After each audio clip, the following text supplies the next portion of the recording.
Hello friends, this is Suman. I'm from Warangal. So friends, ఈ వీడియోలో వచ్చేసి మనం తెలంగాణలో అయితే కొత్త రేషన్ కార్డులు అయితే చాలామంది వెయిట్ చేస్తున్నారు అన్న విషయం తెలుసు. ఎందుకంటే గత 10 సంవత్సరాల నుంచి కొత్త రేషన్ కార్డులు తదితర సంబంధించిన ఏదంటే కొత్త నేమ్ యాడ్ చేయడం కావచ్చు, లేకపోతే రేషన్ కార్డు చేపించడం కావచ్చు, అదంతా ప్రాసెస్ డిలేగా ఉంది. సో చాలా రేర్గా ఉంది.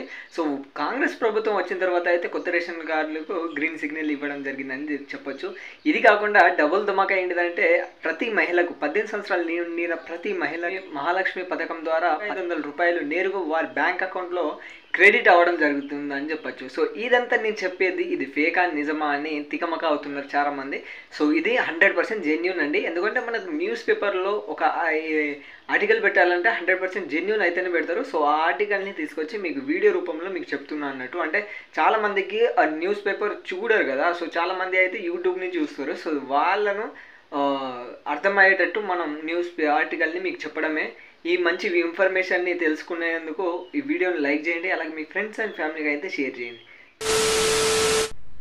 మనం ఇది న్యూస్ 18 తెలుగు న్యూస్ పేపర్లో వచ్చిందన్నట్టు న్యూస్ ఆర్టికల్లో. సో తెలంగాణ ప్రజలకు డబుల్ ధమాకా, కొత్త రేషన్ కార్డులో ప్రతి నెల ఉచితంగా 2500 రూపాయలు అయితే రావడం జరుగుతుందని చెప్పొచ్చు. సో సీఎం కుర్చీలో కూర్చొని అంటే ఫస్ట్లో మహిళలకు ఉచిత బస్సు ప్రయాణము, అదేవిధంగా వారికి సంబంధించిన మహాలక్ష్మి పథకము కింద అయితే నేరుగా అంటే మనకు ఆరోగ్యశ్రీ కార్డు పేద వాళ్ళు ఎవరైతే ఉన్నారో సో వారికి అయితే ఏం చేశారో ఇప్పుడు చూసేసుకుందాము. సో తెలంగాణలో కాంగ్రెస్ పార్టీ అధికారంలో వచ్చిన తర్వాత రాష్ట్రంలో సంక్షేమ పథకాలు పుట్టినిల్లుగా మారిందని చెప్పొచ్చు. సో పేదల కోసం అయితే ఎన్నికల్లో ఇచ్చిన హామీలను పూర్తి చేయాలని చెప్తూనే సీఎం రేవంత్ రెడ్డి గారు ఒక్కొక్కటిగా నేరుగా ఒక క్రమబద్ధంగా అయితే వీటిని కొనసాగుతున్నారని చెప్పొచ్చు. సో ఎన్నికల్లో గెలిచి సీఎం కుర్చీలో కూర్చోగానే తొలుతాం అంటే మహిళలకు ఉచిత బస్సు ప్రయాణము, అలాగే పేదలకు అంటే ఏదైతే ఉంటుందో ఆరోగ్యశ్రీ కార్డు, సో అది ట్రీట్మెంట్కి సంబంధించి 10 లక్షల వరకు అయితే పెంచడం జరిగింది. ఇది సంతకం పెట్టిన అంటే మీరు సీఎం అయ్యాక నెక్స్ట్ డేనే ఇది అమల్లోకి వచ్చిందని చెప్పచ్చు. సో దాని తర్వాత రీసెంట్గా అయితే మహాలక్ష్మి పథకంలో భాగంగా పేదల కుటుంబాలకు 200 యూనిట్లు ఉచిత కరెంటు, దాంతోపాటు 500 రూపాయల వరకు గ్యాస్ సిలిండరు ప్రారంభమయ్యాయని చెప్పొచ్చు. సో మార్చి 1 తేదీ నుంచి ఇది 2 పథకాలు అయితే అమల్లోకి వచ్చింది. అంటే 90 డేస్ 3 మంత్స్ అయ్యాక. సో దాని తర్వాత అయితే ఇదే సీఎం భాగంలో పేద మహిళలకు అయితే 2500 రూపాయలు అంటే ఫైనాన్షియల్గా వాళ్ళకు సపోర్ట్ చేయాలని చెప్పేసి ఉద్దేశంతో మన కాంగ్రెస్ ప్రభుత్వం ఇవ్వబోతుందని చెప్పొచ్చు. సో పథకము ప్రభుత్వం ఈ దిశగా అడుగులు ముందేస్తుంది. ఇందుకే సంబంధించిన వివిధ ఏదైతే ఉంటుందో దానికి సంబంధించిన ఫైనాన్షియల్గా డీటెయిల్స్ డేటాబేస్ అన్నీ రెడీగా ఉన్నదని చెప్పొచ్చు.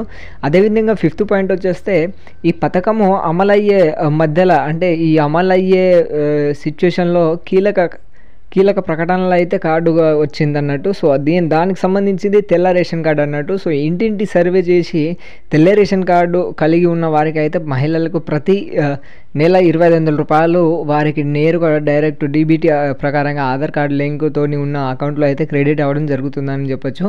సో అదేవిధంగా మనకు నెక్స్ట్ పాయింట్ వచ్చేసి మహాలక్ష్మి పథకానికి తెల్ల రేషన్ కార్డుతో లింక్ ఉంటుందని చెప్పేసి ముందుగా కొత్త రేషన్ కార్డుల కోసం జారీ చేయాలని, దాని తర్వాతనే ఈ మహాలక్ష్మి పథకం అని చెప్పేసి రావడం జరుగుతుందని చెప్పేసి ఒక ఆర్టికల్లో అయితే వచ్చిందని చెప్పొచ్చు. సో నిజానికి తెల్ల రేషన్ కార్డుల కోసం అప్లికేషన్ల కోసం తెలంగాణ ప్రజలు ఎంతోగానో ఎదురు చూస్తున్న విషయం తెలిసిందే.